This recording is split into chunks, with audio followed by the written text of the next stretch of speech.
हाँ कछु माखन को बल बढ़्यो, कछु गोपन करी सहाय। श्री राधा की कृपा भई, मैंने गिरिवर लियो उठाए। आज भगवान ने गोवर्धन उठाया। क्या उठाया? क्या उठा लिया? गोवर्धन। गोवर्धन एक उंगली से भगवान ने उठाकर भगवान ने सबको ये बताया कि यदि भक्त पर संकट आ जाए तो भगवान अपने भक्त के लिए पहाड़ भी उठाने को तैयार हैं। अच्छा ये बताओ, जिंदगी का पहाड़ कौन उठाता है? आपका भार। गोवर्धन को भगवान ने उठाया, सब भक्तों के सिर पर छाया है। गोवर्धन को उठाया, सबका भार भगवान उठाते हैं। आप लोगों का भार भी भगवान ने ही उठा रखा है। उठाया है कि नहीं?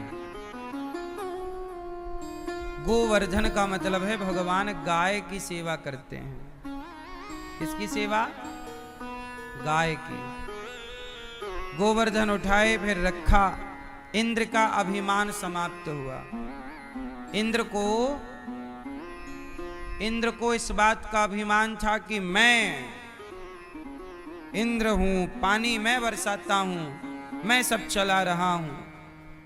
जैसे भगवान ने इंद्र के अहंकार को तोड़ा, ऐसे भगवान हर जीव के अहंकार को तोड़ते हैं।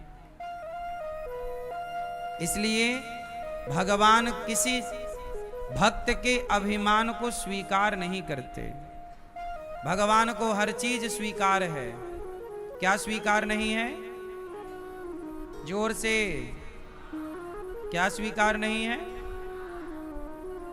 अहंकार, अभिमान स्वीकार नहीं है। बात समझ में आई कि नहीं? क्या स्वीकार नहीं है? इसलिए अहंकार से आपको क्या होना है? शून्य होना है। क्या होना है? जीरो। अहंकार से शून्य होना है।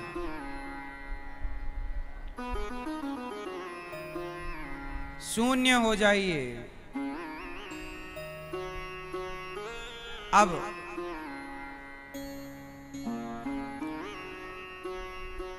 भगवान ने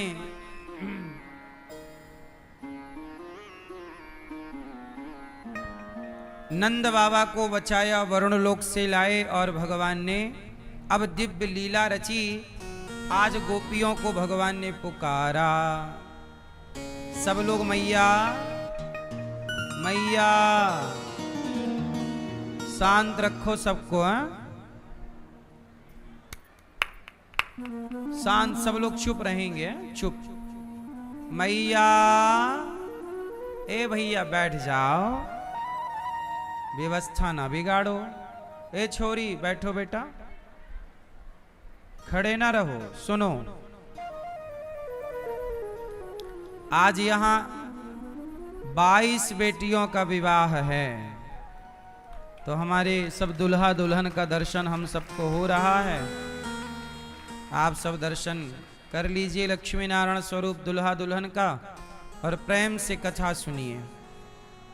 यहाँ कथा होती है तो कथा में केवल कथा नहीं, घर भी बसाए जाते हैं। कथा का अर्थ ही घर बसाना है। कथा का अर्थ ही जीवन को सुखमय बनाना है। यहाँ पर बेटियों का विवाह नित्य, मतलब हर महीने लगभग बेटियों का विवाह होता ही होता है, जब मुहूर्त रहता है तो। कोशिश करते हैं कि हर महीने हो, जब शादी के सीजन नहीं होते, मुहूर्त नहीं होते, उन महीनों में नहीं होता। आज यहाँ 22 बेटियों का विवाह है। आप भी इन बेटियों के विवाह में माता पिता बनकर बेटियों के कन्यादान जरूर करिए, और आप सबके सहयोग से ये विवाह हो रहा है। इन बेटियों के लिए यहाँ पर पलंग है, अलमारी है, ड्रेसिंग है, कूलर है, सिलाई मशीन है, पंखा है, मिक्सर है, प्रेस है, गद्दा है, तकिया है, बेडशीट है, बर्तन हैं और कपड़े हैं, पायल है, मंगलसूत्र है, बिछिया है और चांदी की छोटी सी गऊ माता है। ये सब बेटियों के विवाह, आज यहाँ बेटियों का विवाह है। आपसे मेरी प्रार्थना है कि किसी एक बेटी के विवाह में आप भी हमारे श्री योगेश हरसुख भाई सोलंकी जी बरोड़ा गुजरात से हैं। इन्होंने सभी जोड़ों के लिए चांदी की गाय भिजवाई है अपनी तरफ से। किसी भक्त ने बेटियों के लिए मिक्सी दी, किसी ने प्रेस दिया। आप सबके सहयोग से इन बेटियों का ये घर बसाया जा रहा है।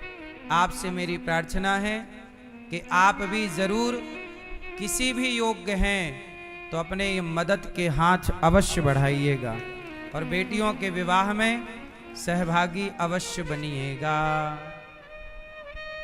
अब शांत रह करके हमारे दुल्हा दुल्हन भी कथा सुनेंगे भाव से, प्रेम से। भगवान की पावन कथा। भगवान ने आज यमुना के तट पर बांसुरी बजाई, नंद बाबा को लाए वरुण लोक से। भगवान पिता रात्रि शरदोत्फुल्ल मल्लिका वीक्षरन्तुं मनश्चक्रे योगमायामुपाश्रितः। आज भगवान ने यमुना के तट पर बांसुरी बजाई और सारी गोपियों को बुलाया, आओ आओ आओ। क्यों आना है? आज रास रचाएंगे। गोपियों को भगवान ने बुलाया। सारी गोपियां निशम्य गीतम तदनंग वर्धनम ब्रजश्रियः कृष्ण गृहीत मानसा आजग्मुरन्योन्यमलक्षितोद्यमाः सयत्र कांतो जबलोल कुंडलाः। आज भगवान ने निशम्य गीतम, एक गीत बजाया, बांसुरी से गीत गाया, सबको बुलाया। राधा, ललिता, विशाखा, चंपकलता, तुंग देवी, सुदेवी, तुंग विद्या, रंग देवी, चंपकलता, आओ। सबको भगवान ने बुलाया। सारी गोपियां काम कर रही थीं। क्या क्या कर रही हैं? एक सखी गाय दोह रही है, वो गाय दोहती जा रही है और कृष्ण का ध्यान करती जा रही है, ध्यान करती जा रही है, ध्यान करती जा। और जब सखी गाय दोहते हुए, देखो गोपियां काम सारा करती हैं पर ध्यान किसका करती हैं? भगवान का ध्यान।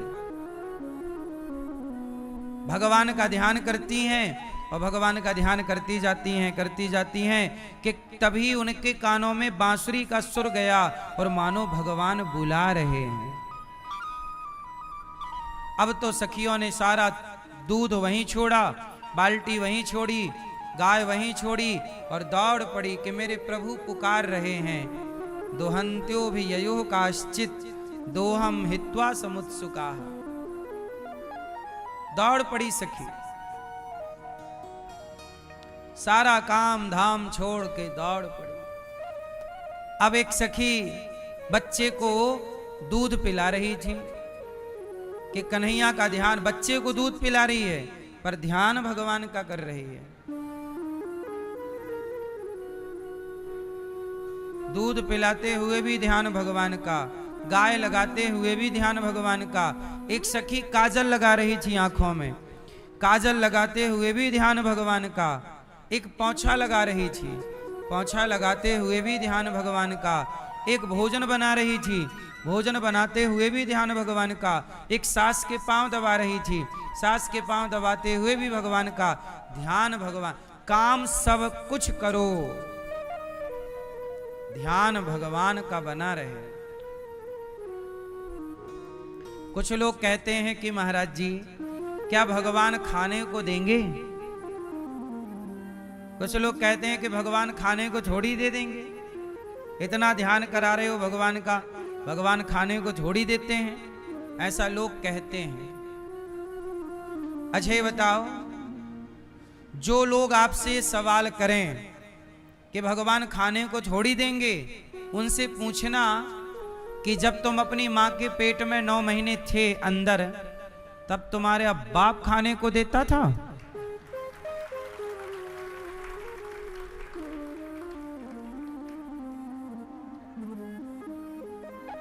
क्यों 9 महीने जब पेट में थे कौन खाने को देता था? माँ के पेट में थे तो बच्चे के नाभि से नरा जुड़ा रहता है। बोलो हाँ, वो नरा किसने जोड़ा था? तुम्हारे दादाजी ने कि दादी? बोलो। जिस परमात्मा ने पेट में खाना पीना दिया, वही परमात्मा यहां भी देगा। जिसने मां के पेट में हमारी रक्षा की, वही यहां भी करेगा, नहीं करेगा? फिर लोग कहते हैं भगवान खाने को देते हैं क्या? अरे पागल, खाने को भगवान ही देते हैं, तुम्हारा बाप नहीं देता। उदाहरण से समझो, खाते क्या हो? रोटी खाते हो? रोटी गेहूं की बनती है, आटा आटा गेहूं। अच्छा गेहूं किसान खेत में बोता है, तो बताओ गेहूं खेत में जब बोया जाता है तो उसे अंकुरित करना, उसमें गेहूं का फल लगाना, ये प्रोसेस किसका है? जोर से। कोई भी पौधा लगाओ, फल लगाने का काम किसका है? तो बताओ खाने को भगवान ही दे रहे हैं कि नहीं? लेकिन ये कुछ लोग सफेद झूठ बोल रहे हैं, बोले भगवान खाने को देगा क्या? अरे भगवान ही देते हैं खाने को। किसान बीज बो सकता है, फसल ना आए तो क्या कर लेगा किसान? बताओ कौन उसमें प्रोसेस करता है आगे का? बीज बो तुम और अंकुरित ही ना होए तो किसान क्या कर लेगा? तुम डाल लो खाद, डाल लो पानी, अंकुरित ही ना होए तो क्या कर लेगा आदमी? बताओ, सच बताओ, खाने को कौन देता है? मैया। खाने को कौन देता है?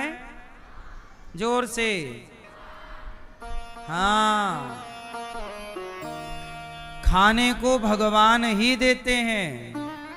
लोग कहते हैं भगवान खाने को देंगे क्या? अरे कौन देगा? अच्छा सच बताओ, ये संसार का पालन कौन कर रहा है? तुम कितने लोगों का पेट भरते हो? अच्छा बताओ भैया, चश्मा वाले भैया, आप कितने लोगों का पेट भरते हैं? आप बताओ। नहीं बताओगे? आप कितने लोगों का पेट भरते हैं? चश्मा वाले भैया बताओ, जल्दी बताओ। 5। बगल वाले दादाजी, कितने लोगों का पेट भरते हो आप? जोर से। हैं? 5, 10, 15, 20, कितना? 10।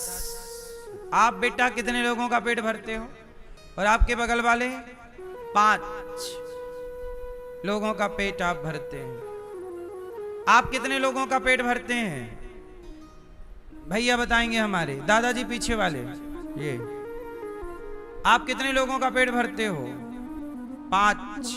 आप भैया, आप भैया कितने लोगों का पेट भरते हो? ये हाँ। मैया आप कितने लोगों का पेट भरती हो? मैया आप कितने लोगों का पेट भरती हो आप? 5 4। सास को नहीं देती हो रोटी? सास गई हैं? कोई कह रहे हैं हम 5 लोगों का पेट भरते हैं। जरा सोचो, आप कहते हो हम 5 लोगों का पेट भरते हैं। आप कहते हो, अच्छा आप 5 लोगों का किस किस का? आप अपने पत्नी का, पति का, बेटा बेटी का आप पेट भरते हैं। ऐसा आप मान लेते हैं कि मैं पेट भर रही हूं, मैं कमा रहा हूं, मैं भर रहा हूं। लेकिन जरा सोचिए, कितनी सारी चींटियां हैं, कितने सारे जीव जंतु हैं, और बताओ आप तो अपनों का पेट भरते हैं, जिनका कोई नहीं है, जो फुटपाथ पर पड़े हैं, किसी का हाथ नहीं है दोनों, किसी के दोनों हाथ, किसी के दोनों पांव नहीं है। अब बताओ, पशु पक्षी जीव जंतु और जिनका कोई नहीं, उनका पेट कौन भरता है? क्या वो भूखे मर रहे हैं? इसका मतलब है सबके पालनहार भगवान हैं। हम किसी का पेट नहीं भरते। हम कितना भी दावा ठोकें कि हमने तुम्हारा पेट भरा, तुम्हारा, झूठी बात। सच्ची बात यह है कि सबके पालनहार कौन है? हम झूठे ही दावा ठोक देते हैं कि हम भर रहे हैं, हम कर रहे हैं। आप मेहनत करिए, काम करिए, पैसा कमाइए, ठीक है, अपना कर्तव्य तो करना ही पड़ेगा। दुनिया में आए हैं तो कर्म करना है। दुनिया में आए हैं तो क्या करना पड़ेगा? कर्म प्रधान विश्व करी राखा, जो जस करहि सो तस फल चाखा। भगवान गीता में अर्जुन को यही कहते हैं, अर्जुन तू हारेगा, तू जीतेगा, ये बाद का विषय है। पहले तू अपना कर्म तो कर, अर्थात गांडीव उठा और लड़ाई लड़। हारना जीतना अलग विषय है, पर कर्म तो कर। बोलो हाँ कि ना? इसलिए जीवन में हार नहीं माननी चाहिए। तुम जीतो हारो अलग विषय है, पर काम तो करो। एग्जाम दो, फेल होना पास होना अलग विषय है, करो तो प्रयास। जीवन में बिना कुछ किए हार नहीं माननी चाहिए। कुछ लोग कहते हैं हम बहुत पैसा कमाना चाहते हैं, कमा नहीं पाते। नहीं, पैसा कमाना चाहते हो ये अच्छा आपका भाव है, परंतु आप मेहनत तो करिए।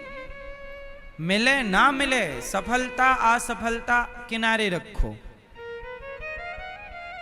आप कार्य तो करिए, प्लानिंग तो करिए, रणनीति तो बनाइए, किस तरह से चलना है ये तो विचार करिए।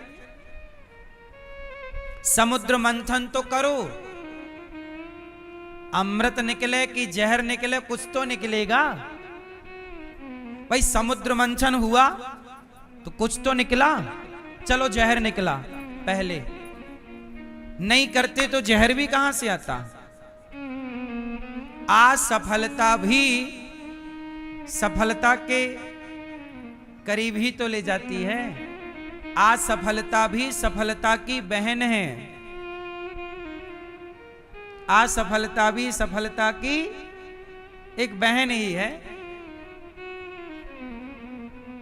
जब काम किया, समुद्र मंथन हुआ, तो पहले असफलता का जहर हाथ लगा, लेकिन करते रहे तो सफलता का अमृत भी हाथ लगा। बोलो हाँ। इसलिए आप सबसे मेरी यही प्रार्थना है कि केंद्र में भगवान को रखकर, करते धरते सब भगवान हैं, पालनहार भगवान हैं, आप निश्चिंत होके अपना अच्छा काम करते रहो, अच्छी प्लानिंग करते रहो। भगवान भी साथ किसका देते हैं? जो अपना काम करते हैं, जो मन लगा करके अपने कार्य के प्रति समर्पित रहते हैं, वह सफल हो जाते हैं, है ना? अमेरिका में और भारत में अंतर क्या है, बहुत ध्यान से सुनना। मैंने दोनों देशों को बहुत ध्यान से देखा है। अमेरिका में यदि कोई काम करता है तो वो अपने काम को पूरी जिम्मेदारी से करता है। ना वो बीच में चाय पीता है, ना वो बीच में अपने काम को चोरी करता है, अर्थात काम चोरी। आप हमारे भारत में देखो, आप किसी को काम के लिए बुलाओ, भाई साहब ये काम करना है, वो आएगा और बीड़ी पीने के बहाने 10 मिनट खराब करेगा, भाई साहब एक बीड़ी पी लूं, फिर कहेगा चाय पी लूं, चाय के बहाने 15 मिनट खराब करेगा। बोलो हाँ, चाय के बहाने, बीड़ी के बहाने, लघु शंका गया तो आधे घंटे गया ही है, बोले मैं आ रहा हूं। हमारे यहां काम चोरी है। लोग अपने काम से प्यार नहीं करते, कर रहे हैं, वही काम करके पैसा कमा रहे हैं, पर अपने काम से प्यार नहीं। वो अपने काम को जिम्मेदारी नहीं मानते। अमेरिका में, विदेशों में लोग अपने काम को पूरी तल्लीनता से करते हैं। चाइना आगे क्यों निकल गया? वहां के लोग अपने काम को पूरी जिम्मेदारी से करते हैं, पूरी सफाई से करते हैं, अपना मान करके करते हैं, इसलिए वो सफल हैं। जो व्यक्ति किसी के भी काम को, एक बार क्या हुआ, एक लड़का पढ़ करके आया, एक लड़का पढ़ लिख करके आया, पिताजी को डिग्री बताई, दादाजी को, दादाजी देखो मैं इतना पढ़ के आया, ये डिग्री, ये डिग्री, ये डिग्री, ये सब पूरी डिग्रियां बताई, मैंने पूरी पढ़ाई कर ली, कॉलेज कंप्लीट, पढ़ाई कंप्लीट। दादाजी बोले यहां, दादाजी ने कहा ऐसा कर बेटा, वो झाड़ू उठा और जरा ये कमरे में झाड़ू लगा। लड़का बोला वाह दादाजी, मैं इतना पढ़ा लिखा हूं, अब मेरे से झाड़ू लगवा रहे हैं। ए लगा, दादाजी बोले हैं तो लगा रहा है, पोता झाड़ू लगा रहा। सुन जा जरा, वो लाइट जल रही है, लाइट बंद कर, फोकट में लाइट जल रही है, लाइट नहीं जलनी चाहिए व्यर्थ की, बंद कर दे। ये पंखा भी बंद कर, व्यर्थ में चल रहा, बिजली लग रही है ना, ये बंद कर। अरे दादाजी आप क्या काम करा रहे हो? अब दादाजी उससे झाड़ू लगवाएं, वो देख नल चालू है, बूंद बूंद पानी टपक रहा है वॉशरूम में, देख पानी, जा नल अच्छे से बंद करके आ जा। अब देखो जरा ध्यान से सुनना, स्कूल पूरा कर लेना, कॉलेज पूरा कर लेना, ये अलग सब्जेक्ट है, पर गृहस्थी का स्कूल बिल्कुल अलग है। रियल जिंदगी का स्कूल बिल्कुल अलग है, जिंदगी की पढ़ाई अलग है। नल बंद कर जा। अब रोज दादाजी यही काम कराएं, नल बंद कराएं, वो रोज नल, अब वो उसकी आदत बन गई, नल से पानी तो नहीं टपक रहा, बंद कर दे, बिजली तो नहीं चल रही, मतलब पंखा, बिजली, लाइट सब व्यर्थ का बंद कर दे, जो जरूरत का है वो चलने। झाड़ू लगाए, कोई चीज, कुर्सी पड़ी है तो ठीक करना, सोफे के कवर गिर गए तो ठीक करना, है ना, कचरा फैला है, गिलास पड़ी है तो उठा के ठीक करना, ये सब दादाजी ने उसको सिखाया, बेटा ये सब घर को व्यवस्थित करो, चलो। अब एक दिन क्या हुआ, उस लड़के को लगा मेरे दादाजी तो मेरी पढ़ाई की कोई वैल्यू नहीं कर रहे हैं, झाड़ू लगवा रहे हैं, गिलास उठवा रहे हैं।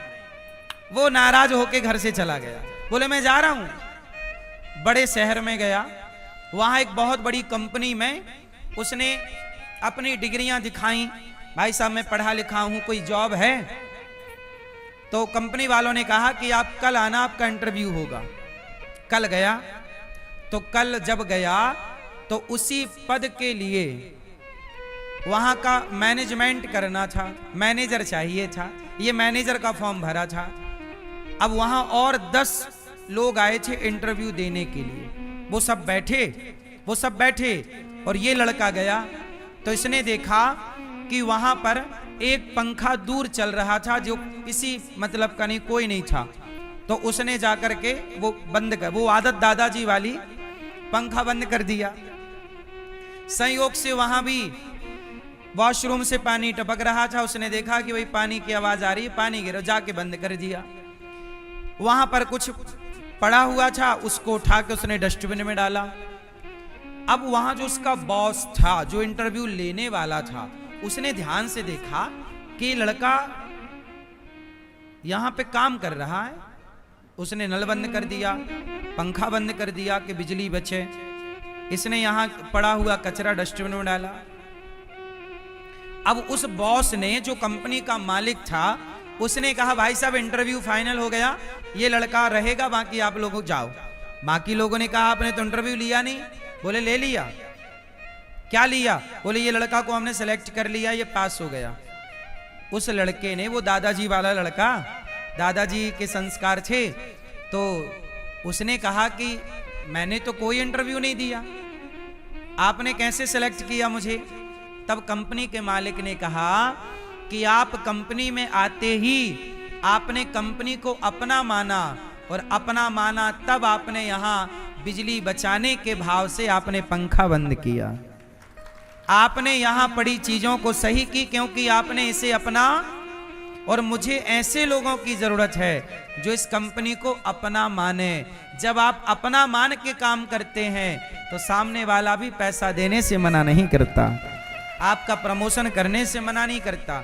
लोगों को ऐसे लोग चाहिए जो अपना मान के काम करें। आपके यहां 4 कार्यकर्ता हैं तो आपको उन चारों में ऐसी भावना होगी कि ये इस घर को अपना मान के काम करें, तब वो और बेहतर कर पाएंगे और आप उन पर विश्वास बेहतर कर पाएंगे। समर्पण से सब कुछ होता है। इसलिए कहता हूं कि भगवान का चिंतन करते हुए व्यक्ति ईमानदार हो। दुनिया भर के लोग ईमानदारी से काम करते हैं। हमारे यहां कुछ लोग कैसा काम करते हैं? सब लोग नहीं, कुछ लोग काम चोरी करते हैं। क्यों काम चोरी करते हैं कि नहीं? ये बात सही है कि गलत है? बोलो हाँ या ना। इसलिए काम चोरी नहीं होनी चाहिए, काम से प्यार होना चाहिए। और मुझे लगता है कि भगवान कृष्ण अर्जुन को यही समझा रहे हैं कि तू युद्ध करने खड़ा है तो अपना युद्ध कर। तू जीतेगा हारेगा विषय अलग है, तू लड़ तो सही, मैं हूं ना धर्म का साथ देने के लिए। देते गए भगवान, युद्ध जीत गए। भगवान गोपियों को बुला रहे हैं, आओ आओ आओ। गोपियां अपना सारा काम धाम छोड़ छोड़ कर जाती हैं और कृष्ण का दर्शन करती हैं। भगवान ने सारी गोपियों को बुलाया, आओ सबसे कहा स्वागतम वो महाभागा प्रियम किम करवाणि वह ब्रजस्यानामयं कच्चिद् ब्रूता गमन कारणम्। स्वागतम वो महाभागा। भगवान ने सारी गोपियों का वेलकम किया, आओ आओ आओ, यहां क्यों आई हो ये और बताओ, आने का हेतु क्या है, उद्देश्य। गोपियों ने कहा कि आपने बुलाया, हम चले आए। भगवान ने कहा हमने तो देखो बांसुरी बजाई, अपना कार्य किया, आप क्यों आए हो ये बताओ। गोपियां बोली प्रभु आपने बुलाया, हम आपके पास चली आई, अब आप बताओ कि क्यों बुलाया है आपने। भगवान ने कहा देवियों तुम अपने परिवार को छोड़कर आ गई, पति को पुत्र को, ये अच्छा नहीं किया, जाओ जाओ जाओ अपने घर जाओ। किसी भी हाल में अपने परिवार का त्याग नहीं करना चाहिए। क्यों मैया, परिवार छोड़ना चाहिए कि नहीं छोड़ना चाहिए? जोर से जोर से जोर से। नहीं छोड़ना चाहिए, नहीं छोड़ना चाहिए। कब तक नहीं छोड़ना चाहिए? बोलो। परिवार को तब तक नहीं छोड़ना चाहिए जब तक आपके बाल आपका साथ ना छोड़ दें। सिर के बाल काले हैं कि सफेद? पहले कैसे रहते हैं? काले। फिर एक टाइम बाद बाल कैसे हो जाते हैं? मतलब बाल आपका साथ छोड़ने लग गए, रंग आपका साथ छोड़ रहा है। तो बालों के इस दर्शन को करिए कि देखो अब बालों ने रंग बदल दिया। तो ये उम्र इशारा करती है कि साहब अब तुम्हारा भी वक्त आ गया है कि जगत का मोह कम करके भक्ति को जीवन में और स्थान दो। ये क्योंकि देखो बाल पकने के बाद, आपकी वृद्धावस्था आने के बाद, बुढ़ापा आने के बाद आप अब जगत के काम के कम रह गए हैं, है ना। जब तक हाथ पांव ठीक ठाक हैं काम खूब करो, बुढ़ापे में भी काम करना चाहिए। हम ये नहीं कहते काम छोड़ दो, पर काम करते हुए अब ये गांठ बांध लो कि संसार बहुत लंबे समय के लिए अपना नहीं है। अब टाइम आ रहा है, बढ़ती आयु बढ़ती उम्र अब हमें ईश्वर के करीब जाने का इशारा कर रही है।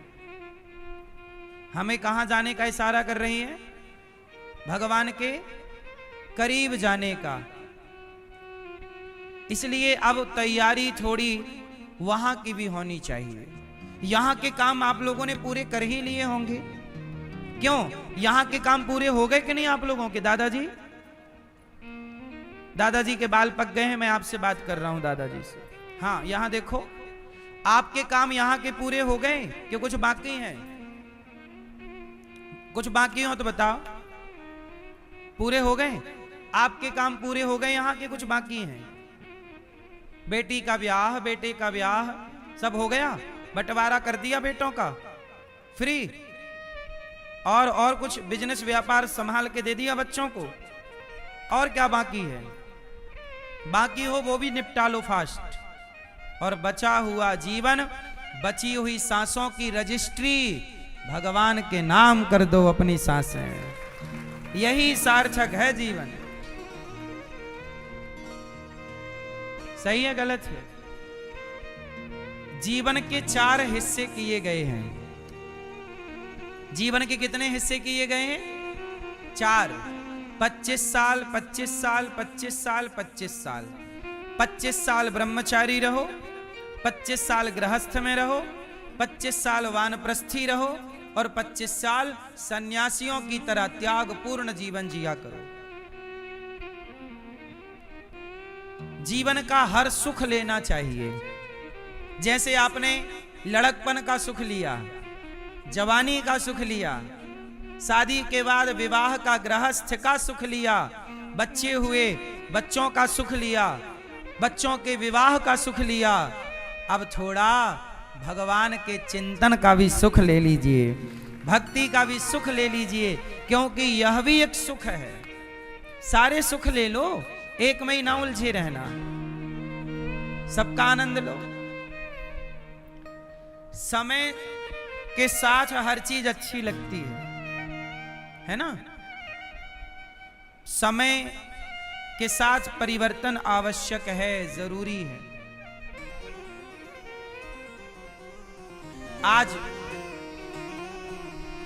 आज मैं सोच रहा था, देखो आज ही मैंने एक बात सोची, मन में मेरे आई, मैं सोचा क्या आ गई। आज ही मेरे मन में एक बात आई, मैंने सोचा कि जब मेरे मरने का टाइम आएगा, क्योंकि टाइम कब आ जाए ये तो मैं भी नहीं जानता, आप भी नहीं जानते, लेकिन एक उम्र बाद जब मरने का टाइम आए तो मैंने सोचा कि मरना कैसा, मुझे लगा पांडवों को फॉलो करना चाहिए। पांडव, अच्छा पांडवों की मृत्यु कैसे हुई आप जानते हैं कि नहीं? पांडवों की मृत्यु कैसे हुई बताओ, बताओ पांडवों की मृत्यु कैसे हुई? पांडव लोग आखिरी समय सारा काम करके, देखो बहुत ध्यान से समझना, सारी जिम्मेदारियां उन्होंने पूरी की, महाभारत लड़े, जीते, पांडवों का शासन हुआ, पापी दुर्योधन को मारा, दुशासन को मारा, गलत लोगों को मारा, और मार के और धर्मराज युधिष्ठिर राजा बने, राज शासन ठीक से निभाया, यज्ञ किया, अन्न क्षेत्र करवाए, कुएं खुदवाए, बावड़ियां बनवाई, सड़कें बनवाई, पुल बनवाए। धर्मराज युधिष्ठिर के कार्यकाल में बहुत सारा देश का विकास किया उन्होंने, बहुत सारे पुल बनवाए, सड़कें बनवाई, कुएं खुदवाए, बावड़ियां बनवाई, बगीचे लगवाए, बहुत सारे। जब काम पूरा कर लिया, उन्हें लगा कि अब मेरे वंश में जो परीक्षित है ये बच्चा अब संभाल लेगा, तो परीक्षित को राजा बनाकर, किसको राजा बनाकर? परीक्षित। परीक्षित कौन है? अभिमन्यु के पुत्र, अर्जुन के पुत्र अभिमन्यु, और अभिमन्यु अब के पुत्र हैं परीक्षित। परीक्षित बचे थे मात्र, महाभारत के बाद सब मारे गए थे। पांडवों का भी नुकसान हुआ था, पांडवों के पुत्र भी मारे गए थे महाभारत में, केवल एक रह गए थे अभिमन्यु, तो अभिमन्यु भी मारे गए चक्रव्यूह में। उनके पुत्र, उनकी पत्नी उस समय गर्भावस्था में थी, गर्भवती थी, उनका जो पुत्र हुआ वही कहलाए परीक्षित। तो परीक्षित को राजा बनाया, और पांचों पांडव कहां चले? काम पूरा। देखो आप लोगों के लिए मैसेज है, काम पूरा कीजिए, जिम्मेदारी पूरी कीजिए, देश के लिए सब काम कीजिए, कुआं सड़क जो उस समय जो रिक्वायरमेंट थी कीजिए। इस समय आप लोग इस देश को नया दे सकते हैं, नई टेक्नोलॉजी दे सकते, कोई नई सैटेलाइट दे सकती हैं आप, साइंस को समझते हैं, विज्ञान को समझते हैं, इसरो के लिए आप काम कर सकते हैं, आप नई नई चीजें, तकनीक इस देश को समर्पित कर सकते हैं। ये तो रही आपकी जिंदगी। लेकिन एक समय बाद जब सब आप कर चुके होंगे,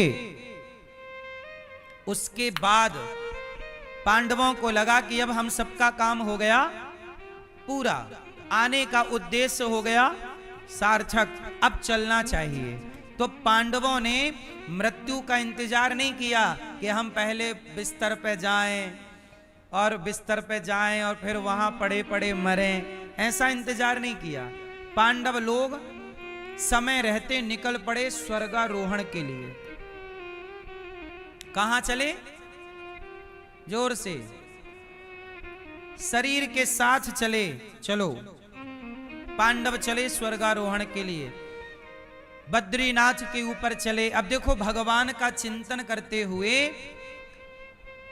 अनशन कहते हैं इसे, धीरे धीरे अपने प्राणों का ऐसे करते करते फिर द्रौपदी के प्राण निकले, फिर नकुल के, सहदेव के, अर्जुन के, भीम के, धर्मराज युधिष्ठिर शरीर के साथ स्वर्ग पहुंचे। तो ये है जीवन की अंतिम यात्रा। अपनी आखिरी यात्रा में आप ही भगवान का नाम लेते लेते मरें। आप लेते लेते नहीं मरते, इसलिए सब लोगों को बोलना पड़ता है राम नाम सत्य है। आप अपना लेते लेते मरो तो कोई जरूरत ही नहीं है। एक टाइम बाद राम का नाम ही सार लगेगा। कर लो आप सारी दौड़ धूप, सारा कर लो, आखिरी में मरण सुधार लीजिएगा, बस इतना। तो मेरे मन में आज ये विचार आया कि मरना ऐसा ही चाहिए, अनशन, और आखिरी में भगवत चिंतन करते हुए, दूर अपनों से, सबसे दूर प्राण त्यागने चाहिए, जहां केवल आप हों और भगवान हो, तीसरा कोई ना हो। सही है कि गलत है? ये पांडवों का विसर्जन है। आपने भगवान का भी सुना होगा कि भगवान श्री कृष्ण भी अपने द्वारिका का शासन काल पूरा करके भगवान को लगा कि मैं, अच्छा भगवान का उद्देश्य क्या था? धर्म की स्थापना करना। अच्छा मुझे आप लोग एक चीज क्लियर कर दो कि आप लोगों का उद्देश्य क्या है इस धरती में आने का? क्या करने आए हो? उद्देश्य भैया, आप क्यों आए हो इस धरती पे? आपका हेतु उद्देश्य क्या है आपका?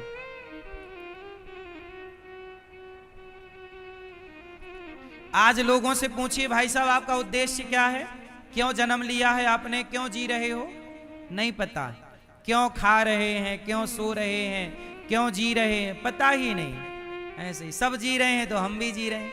भेड़िया धसान इसी को कहते हैं, भेड़ों की तरह सब जी रहे तो हम भी जी नहीं। भगवान कृष्ण क्यों आए? भगवान आए धर्म संस्थापनार्थाय संभवामि युगे युगे। धर्म की स्थापना करने आए।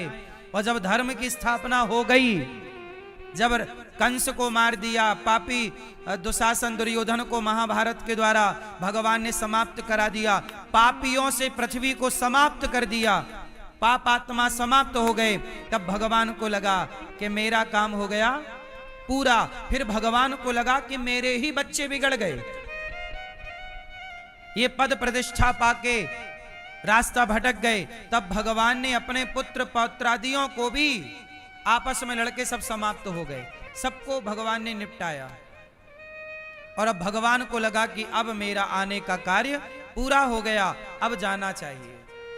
125 वर्ष की उम्र भगवान की, और भगवान एक एकांत में, द्वारिका से दूर एकांत में अकेले एक पेड़ की छांव में भगवान अपने वास्तविक नारायण के स्वरूप का ध्यान करते हुए और डूब गए चिंतन में। तब जरा नाम के व्याध ने भगवान के चरणों में एक बाण मार दिया।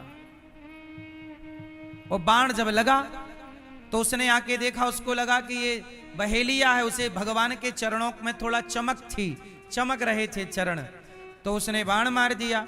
अब बाण लगा, पास में आया तो देखा कि भगवान चरणों में गिर पड़ा। प्रभु मेरे से तो बड़ी गलती हो गई। भगवान बोले तू मुझे क्या मारेगा, ये मेरी लीला है। तू पिछले जन्म में बाली था, मैंने तुझे छिपके मारा था, इसलिए तूने भी मुझे छिपके मार के अपना हिसाब पूरा कर लिया।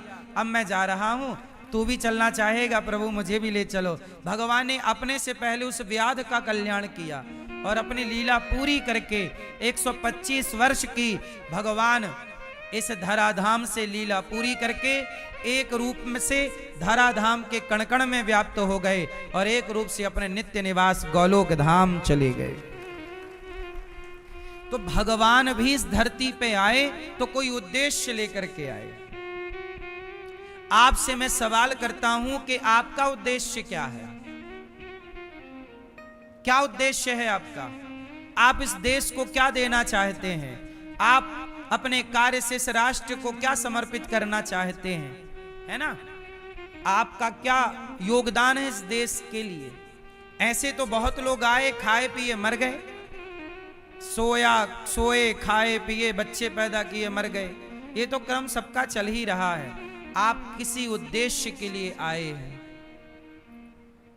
ऐसी इसलिए अपने उद्देश्य का पूरा निर्वहन कीजिए, पालन कीजिए। भगवान की आज्ञा मानकर, जैसे ये दास अनिरुद्ध गौरी गोपाल आश्रम में 300 माताएं यदि रहती हैं, 315, और अखंड रसोई चल रही है, और कन्याओं के विवाह की सेवा और गायों की सेवा गौरी गोपाल में, और गुरुकुल की सेवा, यदि गौरी गोपाल में इतनी सारी सेवाएं चल रही हैं, तो भगवान ने मुझे इसी उद्देश्य के लिए भेजा है धरती में। जाओ, तुम्हारे को हम ये काम देते हैं, सेवा देते हैं, सेवा करो। इसलिए दास बिना भटके अपने काम में लगा रहता है। सेवा मतलब सेवा, हमारा लक्ष्य है सेवा करना, इसलिए हम भटकाव नहीं रखते अपने जीवन में। एक लक्ष्य है, एक उद्देश्य है, सेवा, बस। हमारे को भगवान ने इसी के लिए भेजा है। आप भी अपना उद्देश्य पहचानो कि ईश्वर का इशारा समझो कि भगवान आपसे क्या काम कराना चाहते हैं। जैसे दास अनिरुद्ध को भगवान ने ये सेवा दी, तो केवल अनिरुद्धाचार्य को नहीं, आप लोगों को भी भगवान ने गौरी गोपाल से जोड़ने की प्रेरणा दी कि चलो इस सेवा के यज्ञ में आप लोग भी अपना सहयोग की आहुति डालो। और आप लोग भी आए और आपने भगवान की प्रेरणा से यहां आकर आपने सेवाएं दी। तो ये आप से भगवान करा रहे हैं कि नहीं? इसका मतलब है कि आपसे भी भगवान यही कहना चाहते हैं कि आप पैसा कमाओ और जीवन में उसे सही जगह खर्च करो। ये आपके लिए भगवान का इशारा है। आप भी पैसा कमाइए, कमाई का कुछ हिस्सा सही जगह खर्च करिए। अब बताओ, आज 21-22 बेटियों का यहाँ विवाह होने जा रहा है। बताओ ये सही है पैसों का खर्च, सही है पैसे का उपयोग की गलत है? आप लोगों ने भी यदि इसमें अपने आप को जोड़ा तो आपका भी पैसा सार्थक हुआ कि नहीं? फिर इसलिए अपने धन को धर्म से जोड़ना, सही काम करना, यही मेरा उद्देश्य है, यही आपका उद्देश्य है। आपके पैसे को भी सही जगह खर्च करना, सही जगह लगाना, इसके लिए भगवान ने आपको और हमें इस धरती पे भेजा। चलो हम सब मिल करके इस देश की सेवा करते हैं। मेरा एक और भगवान का मेरे लिए आदेश है। भगवान ने एक और प्रेरणा दी मुझे, एक स्कूल बनाना है कक्षा 1 से लेकर 12वीं तक, CBSE बोर्ड का, जहां बच्चे पढ़ेंगे और शिक्षा ही नहीं, अकेली शिक्षा नहीं, शिक्षा के साथ संस्कार भी पाएंगे बच्चे। ऐसा एक विद्यालय मुझे बनाना है आप सबके सहयोग से। तो भगवान हमसे और आपसे ये काम कराना चाहते हैं कि आप सब हम सब मिलकर के एक विद्यालय बनाएं, एक नहीं 2 बनाएं, 2 नहीं, आपका आशीर्वाद सहयोग रहा तो हम लोग अपने मरने से पहले इस देश को, बच्चों को शिक्षा भी देंगे और संस्कार भी देकर के चलेंगे। आज के बच्चे तो जैसे हैं, आने वाली जो पीढ़ी तैयार हो, आने वाली जो नस्ल तैयार हो, वो ऐसी तैयार हो कि आने वाली पीढ़ी में कोई भी माता पिता वृद्धाश्रम ना जाए, बल्कि बेटा अपने माँ बाप का सम्मान करे। हम ऐसी संतान देना चाहते हैं इस देश को जो आने वाले टाइम पर अपने माँ बाप का सम्मान करे, माँ बाप की सेवा करे, माँ बाप को घर से ना निकाले। और ये तब संभव होगा जब शिक्षा के साथ संस्कार जोड़े जाएंगे। ये मैं हमेशा आपको एक ही बात कहता हूं, मैं बहुत पीड़ित हूं, बहुत दुखी हूं इस बात से। आप लोग तो पीड़ा जितनी समझते हैं समझते ही हैं, आप लोगों को आपके घर का ज्ञान है। मेरे पास माताएं आती हैं, मैं माताओं के बच्चों से बात करता हूं। जिस माँ ने बच्चे की तेल मालिश की, जिस माँ ने बच्चे को नहलाया धुलाया, जिस माँ ने बच्चे की उंगली पकड़कर चलाया, जिस माँ ने बच्चे को अपना दूध पिलाया, कलेजे से लगाया, जिस माँ ने मजदूरी बर्तन धुलकर दूसरों के यहाँ बच्चे को पढ़ाया, वही बच्चे को हम फोन लगाते हैं कि भैया तुम्हारी माता की मृत्यु हो चुकी है, आओ अपनी माँ को कंधा दे दो। तो बेटा मना कर देता है, हम नहीं आएंगे। तब मुझे दुख बहुत होता है, मेरी पीड़ा आप नहीं समझ पाएंगे। तब मुझे इस बात का दुख होता है कि वाह तू इतना बड़ा आदमी हो गया, तू इतना पढ़ लिख गया, इतना इंटेलिजेंट हो गया कि जिस माँ ने तेरे लिए इतना किया तू कंधा भी देने को तैयार नहीं। तब मुझे लगता है कि ऐसे में तो नस्लें खराब हो जाएंगी, इस नस्ल को सुधारना पड़ेगा, आने वाली पीढ़ी को संवारना पड़ेगा, वरना ये भारत संकट में पड़ जाएगा। व्यवस्थाएं इस देश की समाप्त हो जाएंगी। माता पिता बेटा बेटी ये एक व्यवस्था है भाई साहब, व्यवस्था आप मानते हो कि नहीं? जैसे छोटा बच्चा, छोटे बच्चे को माँ है बाप है, माँ बाप क्या है? माँ बाप एक व्यवस्था है कि बाप कमाएगा, माँ रोटी बनाएगी, बच्चे को खिला। अरे बच्चे को माँ बाप ना मिले तो बच्चा अनाथ ना हो जाएगा? कौन पढ़ाएगा? कौन तेरा मलमूत्र धोएगा? कौन तेरे लिए कमाएगा?